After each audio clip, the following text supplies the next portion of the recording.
Hello, everybody, and welcome to another episode of the Proud Skillworker. Today, we have the opportunity to talk to Steve. Steve, thanks so much for being on the show today. Tell us a little bit about where you are, what you're doing, how life is. Right now, I'm in Junction City, Kansas, at Smithfield Foods. I guess it'd be industrial maintenance, electromechanical, and they make sausage. And so it's a food facility. Life's good. Right now, living out of a hotel. Currently, my family's in town to visit, and they're snowed in from Wyoming, so they can't go home yet. So they have an extended stay, but life's good, work's good, learning their facility and how they operate and do things, but everything's good so far. That's awesome, man. You said your family's in town from Wyoming. Is that where you're originally from, is Wyoming? Well, that's where I live currently. I'm originally from Louisiana. So Louisiana to Wyoming, back to Kansas. Yes. Tell me about that adventure. How'd you get up to Wyoming, man? Well, we went and visited back in 2021. My wife's brother actually lives there, and she kind of wanted to be a little closer to family. And we were both born and raised in Louisiana and wanted to change of scenery, changing climate. And so 13 months to the day, we packed up and moved. And her job helped us get up there. So we packed up and moved, and now we're Wyoming. That's awesome. So moved from Louisiana up to Wyoming 13 months ago, huge life shift. And then how long have you been in Kansas? You said, so you've been with Skillwork how long, and how long have you been in Kansas? So this is my first contract with Skillwork. I've been here in Junction City, Kansas for, I guess it's 6 weeks now. First day of work actually was February 22nd. So I've been here since the 19th of February. Such a cool story, like a huge testament to faith, right? You just uproot from Louisiana and you're like, we're going to Wyoming to be near family. And then you get there and go, I'm going to Kansas to work to support my family. Right. So what a cool adventure you're on right now. Yes, sir. Tell me about your family. You have a wife and kids, and kind of what's the situation? So yes, I have a wife. We have 2 children. Well, they're my kids now, but they would be stepchildren, I guess, if you want to be technical with it. We met 4 years ago, and here we are, starting adventures. What a blessing. What a huge blessing. So how old? The boy's 12. Brendan, he's 12. And Layla, my daughter, she'll be 9 this year. Whoa. So, yeah. I also have 2 daughters of my own. One's grown and on her own, making her own decisions now. And my youngest daughter would be 17 this year in November, so she's 16 now, and she lives with her mother in Houston, Texas. But yeah, it's a huge family, huge spectrum, going through all these different life adventures and all these different seasons of life. That's huge. Yeah. Kind of ties me into what I want to talk to you a little bit about today is, you're moving around industry to industry, you're moving around location to location. I want to talk a little bit today about what it's like to change industries but do the same job. So a maintenance mechanic or an industrial maintenance mechanic across industries, I want your opinion on how different that is industry to industry, because you're in food now. You said, I'm going to ask a couple questions about what other industries you've been in and then how those relate. But before I do, I always want to ask, what's been the most exciting part of your career, Steve? I have this thing that I like to say is, if I learn something every day, then I've made a successful day.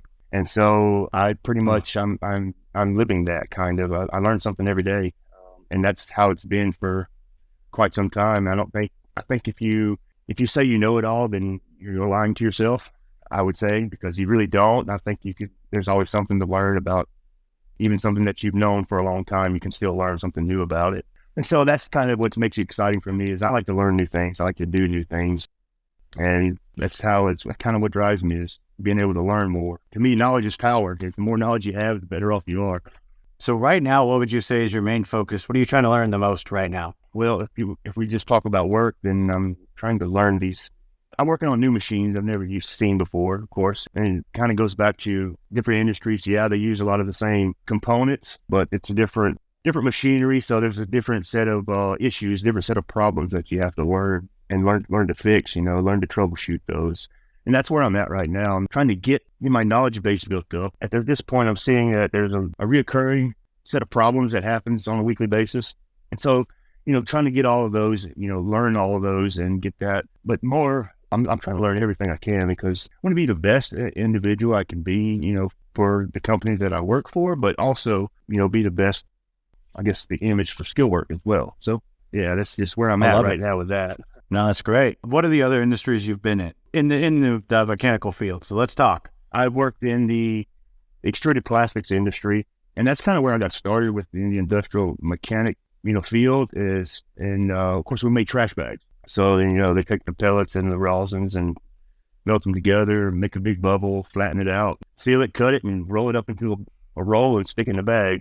And that's where I've got my feet wet, got my foot in the door kind of with it. I've always been a mechanical inclined person, I've have oil field experience. I worked, 6 years in the oil field. I worked 6 years building power lines, been doing residential and commercial construction, building things since, probably about 16, 17 years old. So I work with my hands, and that's what I do.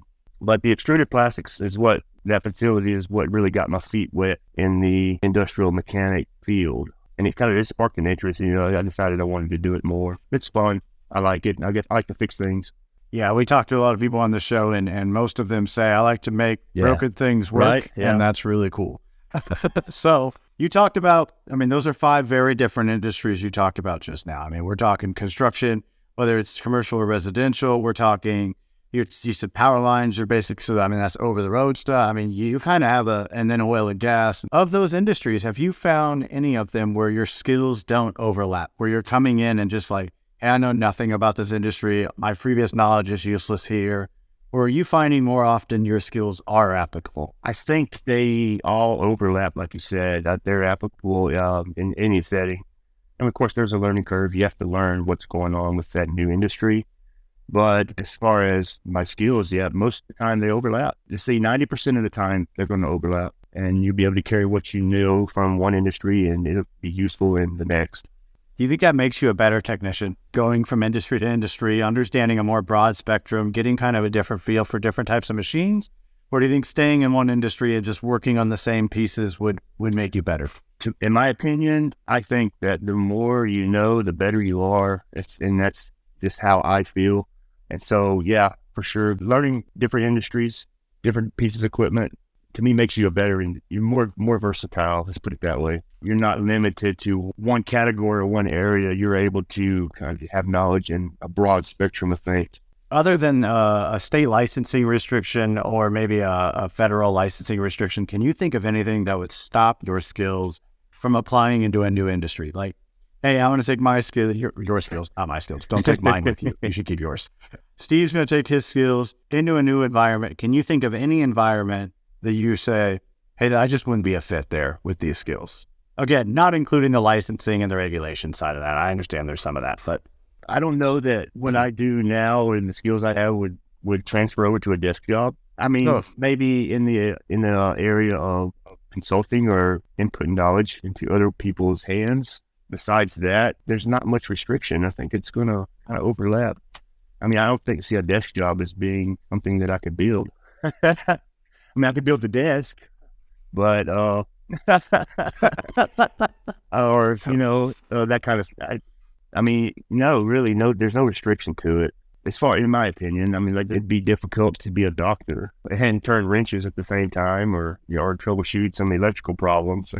But like you said, besides licensing, I've had skills if you work in the oil field, it's basically everything's mechanical. Well, nowadays though, it's all automated. So that's another area of something that's interesting to me. I'd like to get more into that, but moving on from that, basically if you build power lines, you turn wrenches all day, rigging and stuff.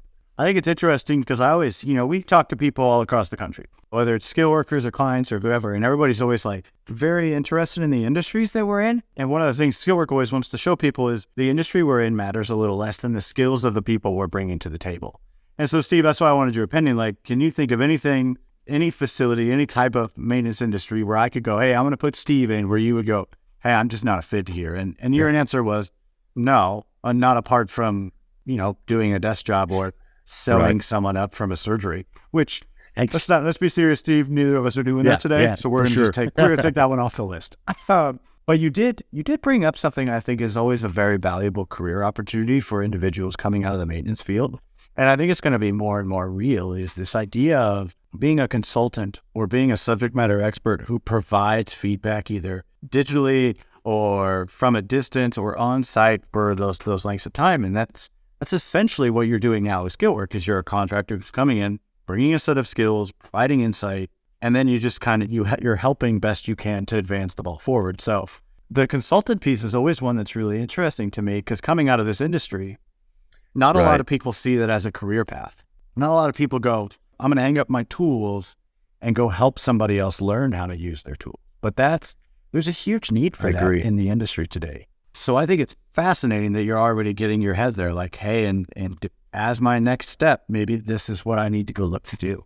And I think more people should look to do that, because the knowledge you have, Steve, from all the years of experience in all the industries is going to leave with you when you leave. Correct. Unless you give it to someone else somehow.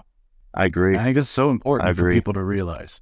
Yeah. Also, the consulting world is pretty cush from what I hear. Yeah. Help once or twice and then go back to Wyoming, or maybe leave when it's not cold. Right. I think that's really awesome, Steve. What I want to do here is I want to give you the floor for the next maybe 5-6 minutes, however long, and give you an opportunity to stand up on a soapbox to tell everybody in the industrial field kind of your keys to success. You know, everybody's listening. Steve has the opportunity. Hey, what would you say? What's the one thing you would tell everyone? One thing for sure is, if you don't know, don't be afraid to ask, because there is someone who does know, and they don't know that you don't know unless you bring that up, make that point clear. That's what's helped me out a lot, is if I didn't know, then I would ask. And if someone didn't know, then they would know someone to ask. So it's a kind of a chain effect. So that's one of the really important things that I try to go by. If I don't know, then I try to find that individual who does. And then that's who increases my knowledge. Yeah. That's huge. That's, I mean, I see a lot of folks that, well, hey man, I don't know how to do that, so I'm going to let the other guy do it. And I'm different. Yeah, I can let the other guy do it, but I want to know how to do it. That way I'm better at my job. I mean, I'm better at at the things that I can bring to the table. So I want to learn those things. And that's what the point I made earlier as to, I want to learn something every day. So pretty much that's what I do. I learn something new every day.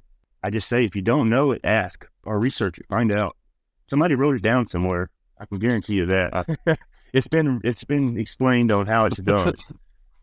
So that's something I've really learned over a long period of time, over my years. It's not that many years, but over my years that I've learned that it's there. The knowledge is there. You just got to figure it out.